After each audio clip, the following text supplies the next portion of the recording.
두 번째 이야기를 하기 위해서 요셉 할아버지 이야기를 했습니다. 지금 들으실 이야기는 저의 사제생활 통틀어서 가장 중요한 이야기입니다. 여러분들의 구원을 위해서 꼭 필요한 내용입니다. 제가 신부된 지 얼마 안 됐는데 한 6개월 됐나? 제가 아는 신부님이 저를 찾아왔습니다. 자비심 성만 좀 갖다 주실래요? 네.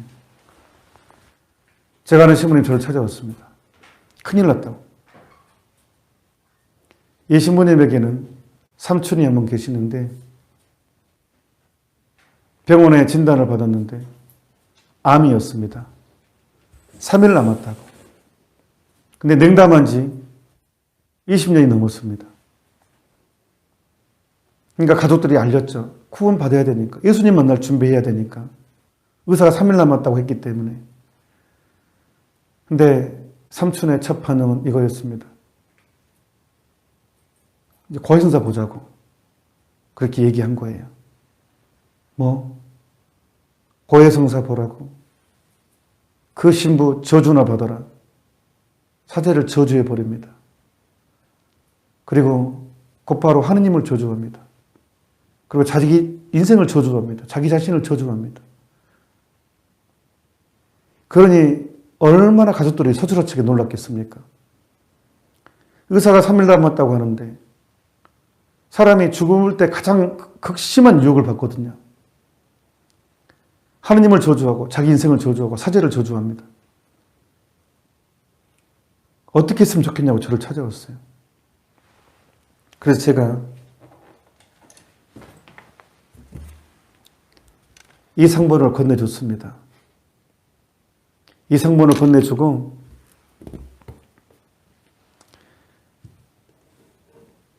분명히 예수님이 약속했다. 이 자비의 상본을 걸고 기도하면 반드시 은혜를 입고 죽게 해주겠다. 약속했다. 가져가라고. 성례 파우스티나의 일기책입니다. 예수님의 명예에 의해서, 신부님의 명예에 의해서, 고해 지도신부의 명예에 의해서 일기를 기록하게 됩니다. 그리고 이 일기책을 신앙교리성, 교황청, 신앙교리성에서 정식으로 조사를 합니다. 그리고 인정을 해줍니다. 그래서 이제 요한 바로 2세 교황님께서 수녀님을 희생을 합니다. 성녀가 되셨고 자비들도 선포하시고 아무튼 좀 더 설명하겠습니다. 이 명예에 의해서 기록한 일기의 첫 서두에는요. 이런 내용이 나옵니다. 주님께서는 이 빗줄기로 다가오는 이들을 모두 축복해 주십니다. 예수님의 가슴에 나오는 빛입니다. 그러면 온통 새카만 영혼이라도 눈처럼 하얗게 됩니다. 48항에 보면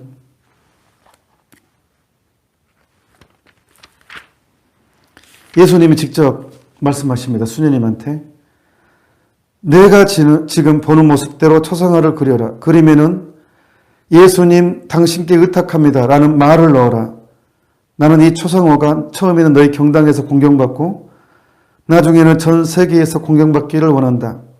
48항 이 초상화를 공경하는 영혼들은 절대로 멸망하지 않을 것이라는 것을 나는 약속한다. 그리고 또한 벌써 지금 이 땅에서 그리고 특히 죽음의 시간에 원수들과 싸워 승리하게 되리라고 나는 약속한다. 내가 친히 나의 명예를 걸고 이 약속을 지킬 것이다. 아니 예수님이 내 명예를 걸고 약속을 지킨대요. 저는 이 말을 믿었습니다. 진심으로. 사실 신학교 가기 전부터 이걸 알고 있었거든요. 그러니까 그 신부님은 지푸라기라도 잡는 심정으로 이 상본을 가져갔고 3일 동안 묵주기도와 자비오다한 기도를 가족들이 교대로 하면서 계속 바쳐줬습니다. 삼촌을 위해서. 의사가 죽은다고 하는 날, 3일째 되는 날 삼촌이 입을 열었습니다. 그리고 이렇게 말했습니다. 나 고해성사 보고 싶습니다. 그리고 제가 그 고해성사를 주러 가게 됐습니다. 병원에 갔더니 제가 가서 이제 삼촌을 보고 삼촌 고해성사 보십시다 하니까 신부님 총고백하고 싶습니다. 그랬어요, 저한테. 총고백을 하고 싶대요. 여러분, 총고회가 뭔 줄 아십니까?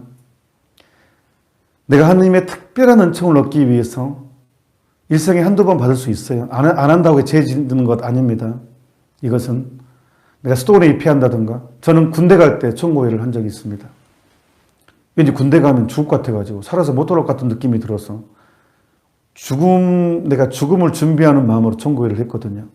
군대 가기 전에. 왠지 그랬어요. 왠지 죽을 것 같아서. 근데 진짜 2번 죽을 뻔했어요. 군대에서 아주 결정적인 순간에 살았는데. 하여튼 일생에 한두 번 받을 수 있어요. 내가 지은 죄를 처음부터 기억나는 순간 다 다시 끄집어내서 고백을 하는 거예요. 사제에게.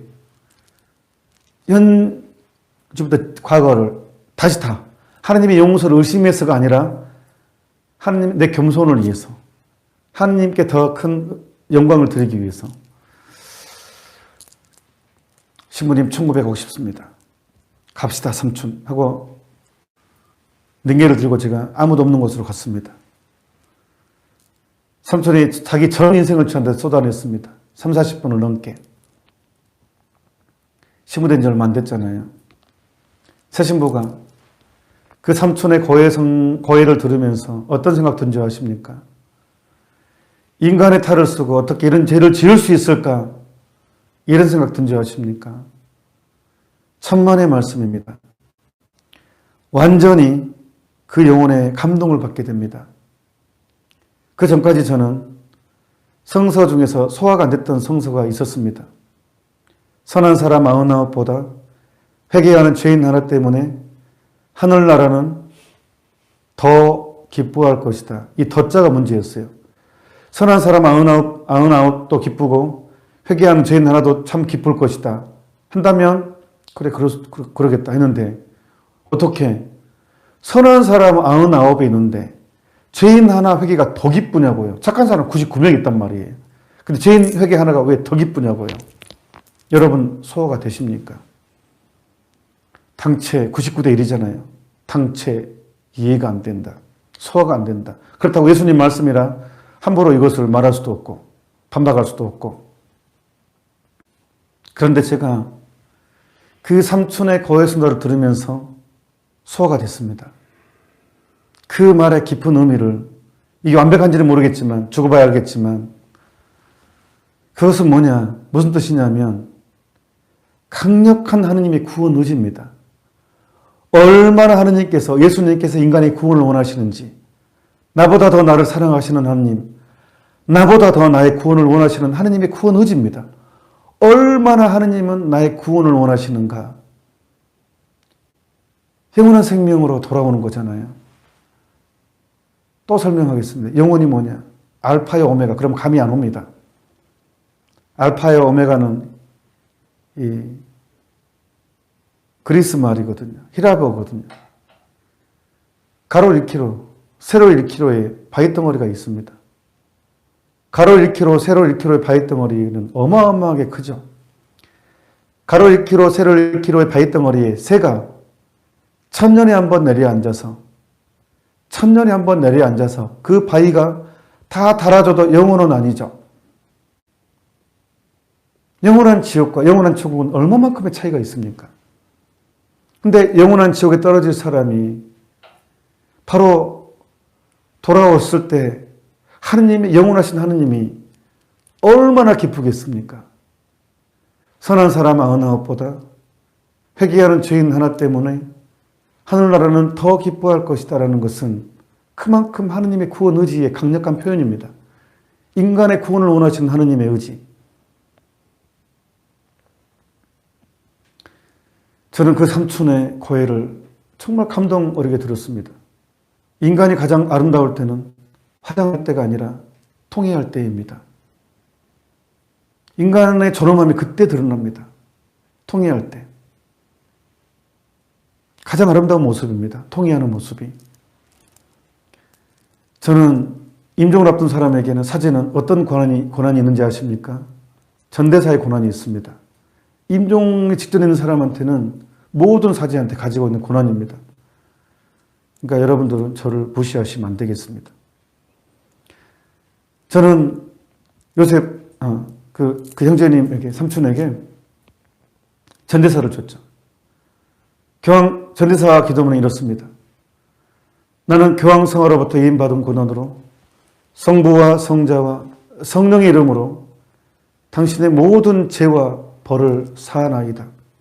제 이름으로가 아니라 성부와 성자와 성령의 이름으로 당신의 모든 죄와 벌을 사하나이다. 일반 사제경은 성부와 성자와 성령의 이름으로 당신의 죄를 사하나이다예요. 벌이 아니에요. 근데 전대사는요.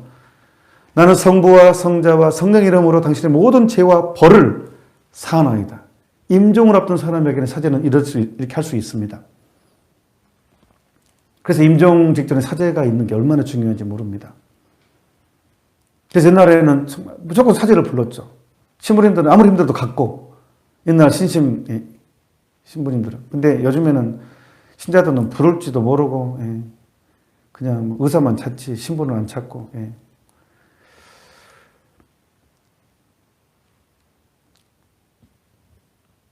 저는 삼촌에게 전대사를 드렸습니다. 그리고 삼촌은 20 몇 년 만에 성체를 모셨습니다. 20 몇 년 만에. 죽은다고 하는 그날. 그리고 일주일이 지났습니다. 안 돌아가셨습니다. 우연히 그 병원 근처에 제가 다른 사람의 약속을 잡았어요. 근데 제가 일찍 가는 바람에 병원 근처였기 때문에 시간이 많이 남았어요. 그래서 그 조카 신부님이랑 같이 있었거든요. 삼촌한테 한번 가보자고 해가지고 병실에 들어갔어요. 삼촌이 임종을 하고 계셨습니다. 막 뛰어갔습니다. 그래서 안수를 10분 정도 꽤 길게 안수를 했습니다. 그 삼촌의 마지막은 사제 2명이 안수였습니다. 여러분 드러나 보셨습니까? 임종할 때 사제 2명이 달려들어서 안수해 준 것으로 끝맺음을 불과 일주일 전에 하나님을 저주하고 자기 인생을 저주하고 사제를 저주했던 그 영혼이 그렇게 임종을 맞이했습니다. 이것은 제가 누구한테 들은 내용이 아니고 제가 직접 체험한 내용입니다. 예수님께서 파수나 수녀님한테 내 초상화는 이미 내 영혼의 안에 새겨져 있다. 나는 자비의 축일이 제정되기를 바란다. 그러면서 나는 사제들이 나의 이 큰 자비를 죄인들의 영혼에게 선포하기를 바란다. 죄인들이 나에게 다가오기를 두려워하지 않게 해다오. 자비의 불길이 베풀어지기를 갈망하면서 나를 불태우고 있다. 나는 이 영혼들에게 자비를 쏟아주고 싶다. 나를 신뢰하지 않은 영혼들이 내 속을 갈기갈기 찢고 있다. 50편 내용입니다. 예수님이 얼마나 고통스럽길래 나를 신뢰하지 않은 영혼들이 내 속을 갈기갈기 찢고 있다. 이런 표현을 쓰셨습니다. 선택된 영혼의 불신은 내게 더 큰 아픔을 남겨준다. 그들에 대한 나의 이 흘러넘치는 사랑에도 불구하고 그들은 나에게 의탁하지 않는다. 나의 죽음까지도 그들에게는 충분하지 않다. 은총을 낭비하는 자는 탄식하게 되리라. 예수님께서 직접 하신 말씀이십니다. 그리고 이제 또 뒤에 보면 299항에 보면 이 상본의 그림도 친히 설명해 주십니다. 직접. 두 빗줄기는 피와 물을 표시한다. 이거는 피로하고 물을 상징합니다. 성체성사, 세례성사겠죠. 보면. 흰 빗줄기는 영혼을 의롭게 하는 물을 뜻하고 붉은 빗줄기는 영혼의 생명인 피를 뜻한다. 이 두 빗줄기는 십자가에서 고통당하는 나의 심장이 창에 찔려서 열렸을 때 나의 자비의 깊은 심연에서부터 나온 것이다. 이 빗줄기들은 내 아버지의 분노로부터 영혼들을 보호해 줄 것이다. 자신들의 피난처에서 살게 되는 사람은 행복하다. 왜냐하면 하느님의 정의의 손길이 그를 잡지 않으실 것이기 때문이다. 나는 부활 주기로 첫 주일이 자비의 축일이 되기를 원한다. 실제 요한 바오로스 교황님이 이걸 받아들이셨습니다. 그리고 전대사를 선포했죠.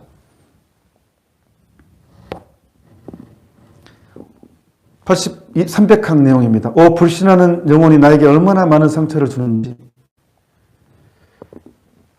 그런 영혼은 내가 거룩하고 정의롭다고 고백은 하지만 나의 자비를 믿지도 않고 나의 선함을 신뢰하지도 않는다. 악마들까지도 나의 정의에는 영광을 돌리지만 나의 선함은 믿지 않는다.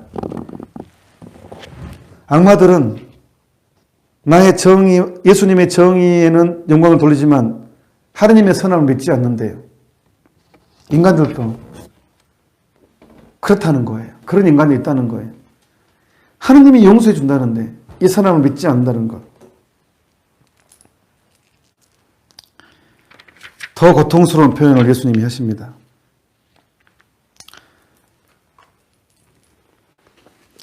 580항 내용입니다. 나는 세속에 사는 사람들의 죄보다 선택된 영혼들의 작은 불완전함 때문에 더 깊은 상처를 받는다. 그러니까 신앙이 없는 사람들의 죄보다 또 세속에 사는 사람들의 죄보다 부르심 받은 사람들, 선택된 영혼들의 작은 불완전함 때문에 더 깊은 상처를 받는다는 거예요. 이런 작은 불완전함이 전부가 아니다. 내가 내 마음의 비밀을 너에게 보여주겠다. 너라는 것은 파우스티나 수녀님입니다. 내가 선택한 영혼들에게서 받은 고통이 이런 것들이다. 그렇게 많은 은총을 받은 이들, 선택된 영혼의 배은망덕이 내 마음이 매일 먹는 양식이다. 그들의 사랑은 미지근해서 내 마음은 그런 사랑을 견딜 수가 없다. 이런 영혼들은 나로 하여금 어쩔 수 없이 그들을 버리게 만든다. 그러니까 미지근한 게 최악이라는 것입니다. 이런 영혼들은 나로 하여금 어쩔 수 없이 그들을 버리게 만든다. 또 어떤 이들은 나의 선함에 의탁하지 않고 자신들의 마음속에서 감미로운 사랑을 체험하기를 원하지도 않는다. 그들은 나를 저 먼 곳에서 찾으려 하고 나를 발견하지도 못한다. 나의 선함에 대한 이런 불신은 나에게 아주 큰 상처를 준다. 나의 죽음으로도 너희들에게 나의 사랑을 확신시켜 주지 못했다면 무엇으로 너희를 설득할 수 있단 말이냐. 가끔 영혼들은 나에게 치명적인 상처를 준다. 그럴 땐 아무도 나를 위로해 줄 수가 없다. 그들은 나의 은총을 가지고 나를 모욕한다. 내 은총들과 내 사랑의 모든 증거들을 멸시하는 영혼들이 있다. 그들은 내가 부르는 소리를 듣고 싶어 하지도 않고 계속 지옥의 심연을 향하여 가고 있다. 이런 영혼들을 잃어버리는 것이 나를 죽음과 같은 슬픔 속으로 밀어넣는다. 나는 하느님이지만 나는 이런 영혼은 단 하나도 도와줄 수가 없다. 이런 영혼은 나를 경멸하기 때문이다. 영혼은 자유의지를 가졌기 때문에 나를 모욕할 수도 있고 사랑할 수도 있다. 내 자비의 분배자인 너는 나의 선함을 온 세상에 알려주어라. 그렇게 해서 너는 나의 마음을 이루어가게 될 것이다.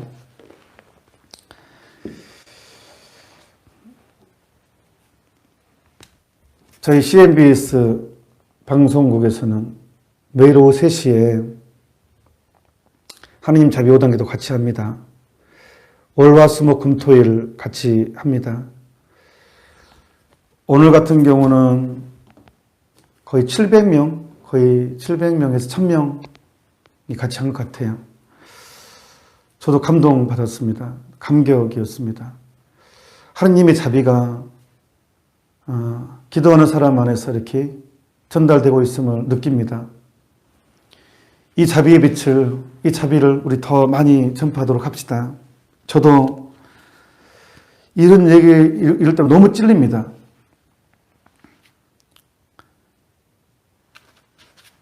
(687장에) 예수님이 말씀하십니다. 내가 가르쳐준 하느님의 자비를 비는 5단 기도를 끊임없이 바쳐라. 그 기도를 바치는 사람은 누구나 임종할 때 크나큰 자비를 받을 것이다. 사제들은 죄인들에게 자신들의 구원에 대한 마지막 희망으로 이 기도를 바치라고 권고할 것이다. 사제들은 죄인들에게 자신들의 구원에 대한 마지막 희망으로 이 기도를 바치도록 권고할 것이다. 마음이 완고한 죄인이라도 이 기도를 한 번만 바치면 그는 나의 무한한 자비로부터 은총을 받을 것이다. 나는 온 세상이 나의 무한한 자비를 알게 되기를 갈망한다. 나는 나의 자비에 의탁하는 영혼들에게 상상을 초월하는 은총을 주기를 갈망한다. 이걸 나보고 믿으라고요. 그래, 그렇습니다.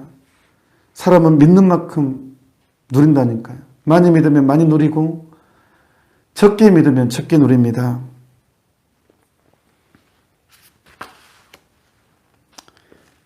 제가 가장 가슴 아픈 내용 읽어드리겠습니다. 이것은 여러분들에게 공포감을 심어주기 위해서가 절대로 아닙니다. 하나님의 자비를 체험하게 해주기 위해서 이걸 읽어드립니다.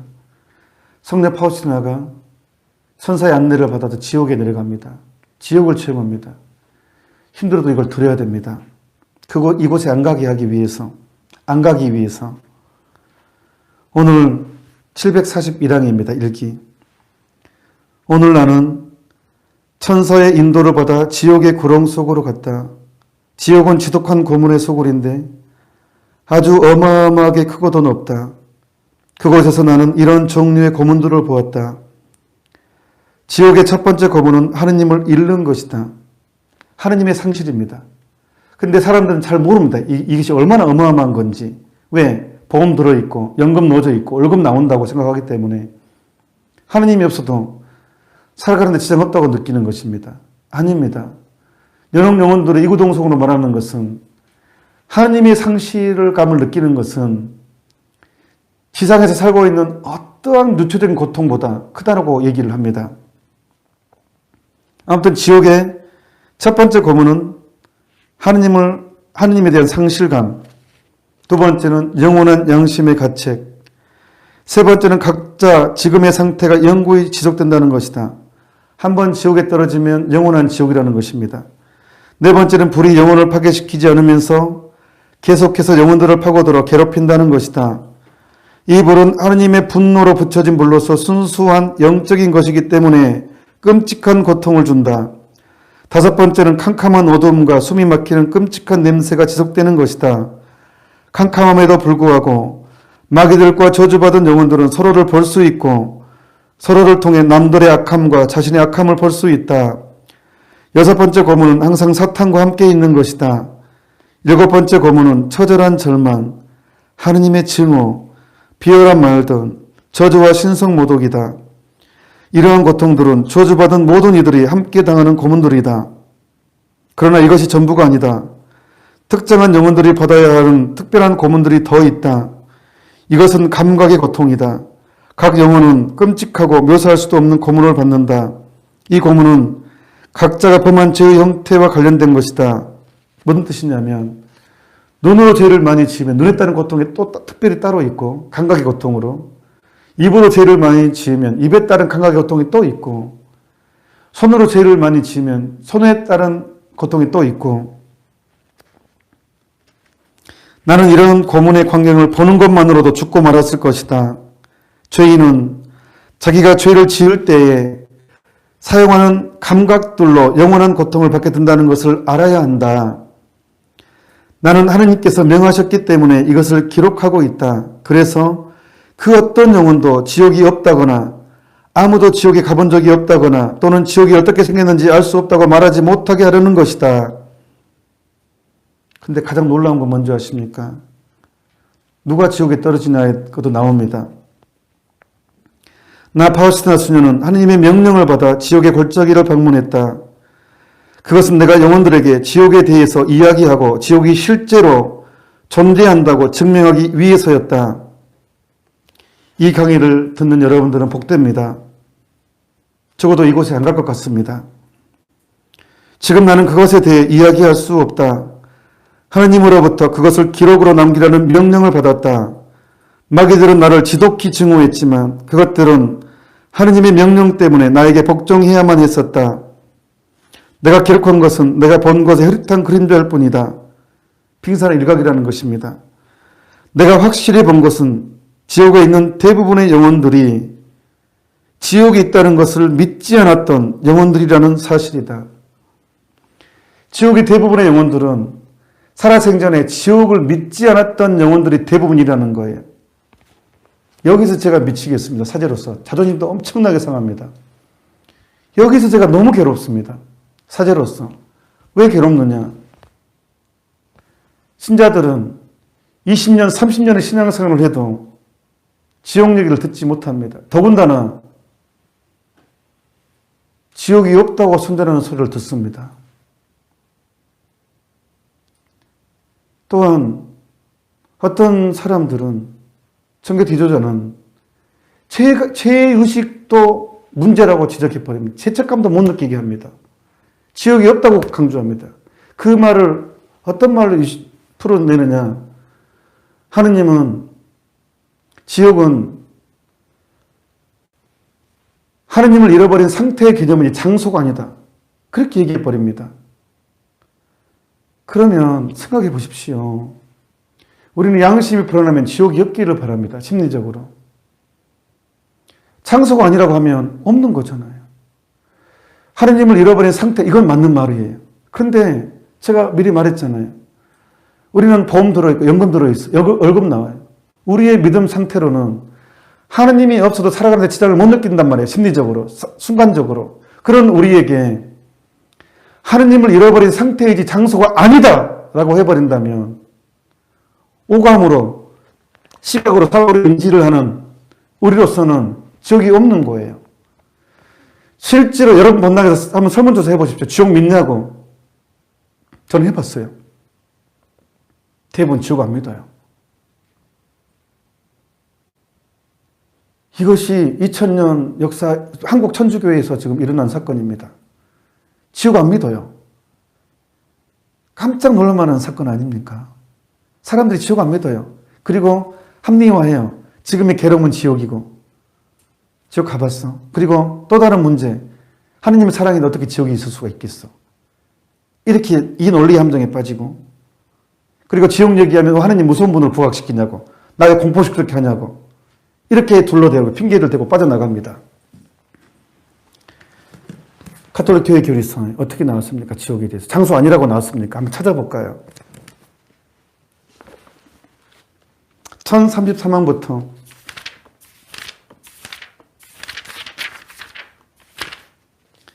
1065항까지 지옥과 최후의 심판에 대한 내용이 나옵니다.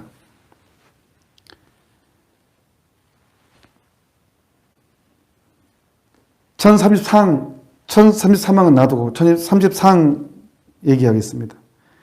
예수님께서는 믿고 회개하기를 끝까지 거부하는 사람들이 가게 되는 꺼지지 않는 불이 타고 있는, 믿고 회개하기를 끝까지 거부하는 사람들이 가게 되는, 그러니까 지옥은 내가 선택하는 것입니다. 회개를 거절함으로써 내가 선택하는 것입니다. 하느님이 보내는 것이 아닙니다. 내가 선택하는 것입니다. 회개를 거절함으로써. 그래서 첫마디가, 공생활 첫마디가 회개하여라 하늘나라가 다가왔다잖아요. 예수님께서는 믿고 회개하기를 끝까지 거부하는 사람들이 가게 되는 꺼지지 않는 불이 타고 있는 지옥에 대해서 자주 말씀하신다. 자주 말씀하신다예요. 그곳에서는 장소잖아요. 그곳에서는, 그 지옥에서는 영혼과 육신이 함께 멸망하게 된다. 그러면서 마태복음 13장 41절에 42절 인용합니다. 사람의 아들이 자기 천사들을 보낼 터인데 그들은 그의 나라에서 불의를 저지르는 자들을 거두어 불구덩이에 던져버릴 것이다. 아니, 불구덩이 예수님이 직접 하신 말씀이잖아요. 불구덩이가 장소의 개념 없이 어떻게 개념이 만들어질 수 있겠어요? 불구덩이가. 저는 이해를 할 수가 없습니다. 요즘 같은 문화에 왜 그런 식으로 말을 하는지, 사람들이 말을 하고 다니는지, 그것이 대체 어디에서 나온 것인지.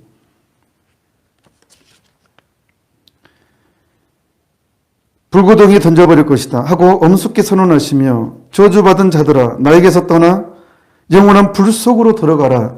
마태복음 25장 41절입니다. 하고 단죄하실 것이다. 1035항 교회는 지옥의 존재와 그 영원함을 가르친다. 죽을 죄의 상태에서 죽은 사람들의 영혼은 죽은 다음 곧바로 지옥에 내려가며 그곳에서 지옥의 고통, 곧 영원한 불의 고통을 겪는다.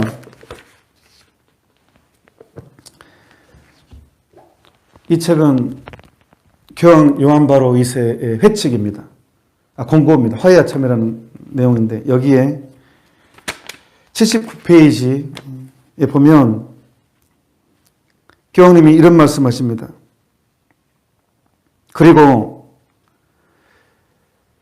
죽음, 심판, 사심판과 공심판, 지옥, 천국 등 전통적으로 사막이라고 불러왔던 삶의 네 가지 현실에 관해서도 계속적인 교류 교육을 실시하지 않으면 교회의 근본 메시지를 크게 손상시키는 셈이 될 것입니다. 자주 이 사말에 대해서 천국, 지옥, 연옥, 사심판, 공심판에 대해서 지속적으로 교육을 하지 않으면 교회의 근본 메시지는 크게 손상시키는 셈이 될 거라고 교황님이 언급을 하셨습니다. 제 언급이 아닙니다. 분명히 제가 자비심 상본 얘기했잖아요. 하느님 자비에 대해서.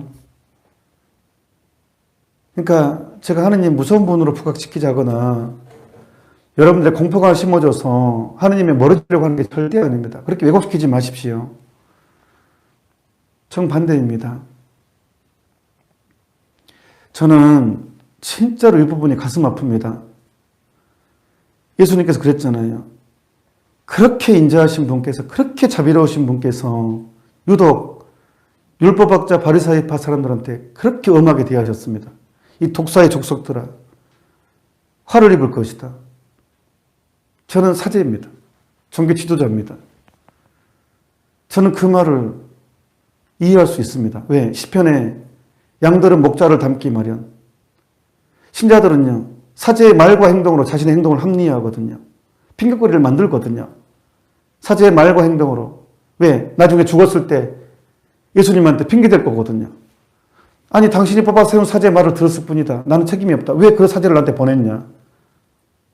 아닙니다. 내가 원하는 것을 취했을 것 뿐입니다. 왜? 우리는 이성이 없습니까? 왜 바보입니까? 성서를 못 읽습니까?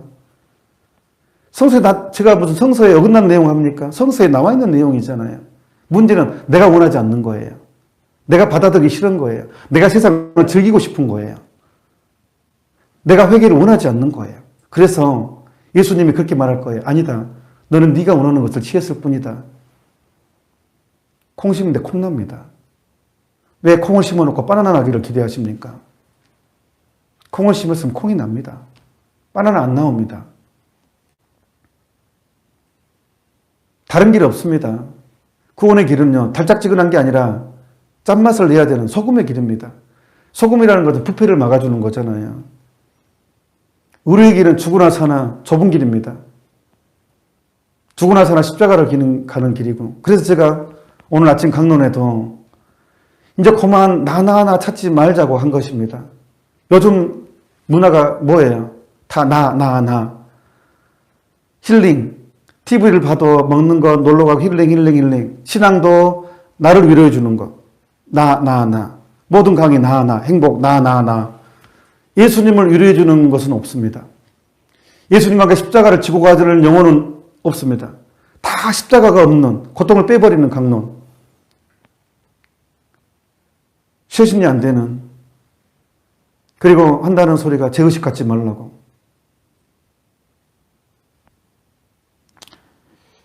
제가 인터넷, SNS를 안 할 수 없는 제 양심을 걸고 하게 되는 이유 중에 하나입니다. 저는 사제이기 때문에 죽었다 깨어나도 이소를 해야 되지 않겠습니까? 여러분들의 구원을 위해서.